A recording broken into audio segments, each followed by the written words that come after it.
So let's talk about a truly strange pipeline in American politics. It's one that seems to lead from a local jail directly to the top of a state's entire financial system.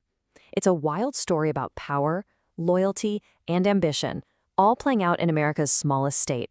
And it shows how the path to high office can start in the most unlikely places you can imagine. Right? That's the big question here. How on earth does running a jail somehow qualify you to run a state's finances?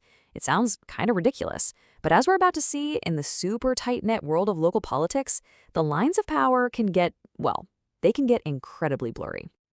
Okay, so our story doesn't start in some fancy boardroom or a state capitol. Nope.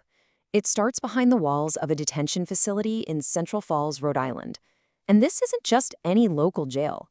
It's an institution that somehow became a political launchpad. Now, the key term you got to understand here is quasi-public. The group that runs this facility, the CFDC, it's not just a simple government board, it's a business. It's actually designed to make money, mostly by contracting with federal agencies like the U.S. Marshals and the really controversial one, ICE. So this puts the board members right at this crazy intersection of finance, ethics, and politics.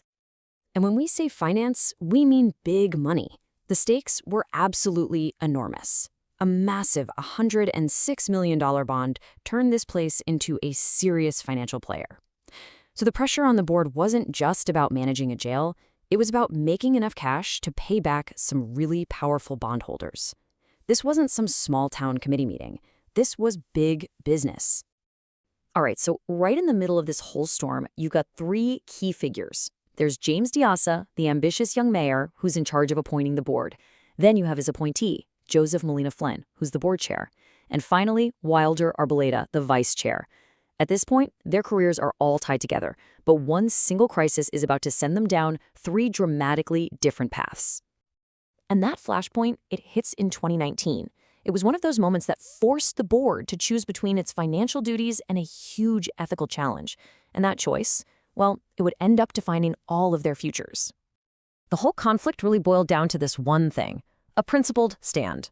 The board chair, Joseph Molina Flynn, goes public. He says he has major ethical problems with the facility's contract with ICE, framing it as a moral issue of profiting off detaining immigrants. I mean, this was a direct shot at the facility's entire business model. And just look how fast everything blew up. In April, the board votes to suspend the ICE contract. Almost immediately, the bondholders, you remember that $106 million? They sue. A federal court actually sides with them and forces the contract to be put right back in place. And right in the middle of this total firestorm, Molina Flynn, the guy who kicked the whole thing off, he resigns. So that moment of resignation, that was the big fork in the road. For these three men, this one controversy would lead to drastically different outcomes. One of them would rise all the way to the top of state finance, another would face total ruin, and the third, well, he'd follow the winner. And the outcomes really could not be more different. Joseph Molina Flynn, the guy who dissented, he ends up with his law office raided by the feds and his law license suspended. Wilder Arboleda, who kept his head down, he becomes a top aide in the State Treasury. And James Diasa, the mayor who carefully played the politics of the situation, he gets elected state general treasurer, the top financial job in all of Rhode Island. I mean, the contrast is just staggering. So how did Diasa and Arboleda manage that? For them, the path seems pretty clear. You navigate the controversy, you use the experience of overseeing this multi-million-dollar operation as a credential, you go on to win a statewide election, and then you bring your trusted allies with you. It's really a classic playbook for political advancement. But for Molina Flynn, his path led somewhere completely different. Years after he took his principled stand, his professional life just collapses. Now, the federal investigation was officially about mortgage fraud, totally separate from the detention facility. But the timing and the result, it reinforced this really brutal narrative. The reformer got ruined. So why? Why did this happen? How can three people all involved in the exact same event have such wildly different fates? Well, to understand that, we have to look at the unwritten rules of power, especially in a place as small and as interconnected as Rhode Island. A big part of the answer lies in what you could call the small state effect. See, in a state where the political world is basically a small club, your relationships and your reputation are everything. Experience on a controversial but financially huge board like the CFDC, that becomes a powerful credential. And personal loyalty? it can pave the way for career jumps that would seem totally impossible almost anywhere else.